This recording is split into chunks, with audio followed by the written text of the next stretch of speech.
শোল মাছের ঝোল। এখানে শোল মাছটাকে ভালোভাবে কেটে বেছে ধুয়ে নিয়েছি, মাকে ভালোভাবে ভেজে নিয়েছি। আর এখানে নিয়েছি একটা আলু, ভালো করে ভেজে নিয়েছি, পেঁপেটাকেও ভেজে নিয়েছি। আর নিয়েছি মশলা, একটা টমেটো। আর এখানে কড়াইতে পেঁয়াজ দিয়েছি আর 5 ফোড়ন দিয়েছি। আর নিচে কটা আলু সেদ্ধ দিয়ে দেবো ভাতের মধ্যে। মশলাটা দিয়ে দিলাম, একটা টমেটো দিলাম, এবার ভালোভাবে কষিয়ে নেব। এবারে দিয়ে দিলাম নুন আর হলুদ, আরও ভালোভাবে কষিয়ে নেব।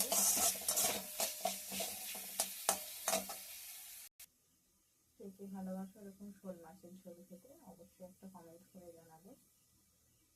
টাটা বন্ধুরা।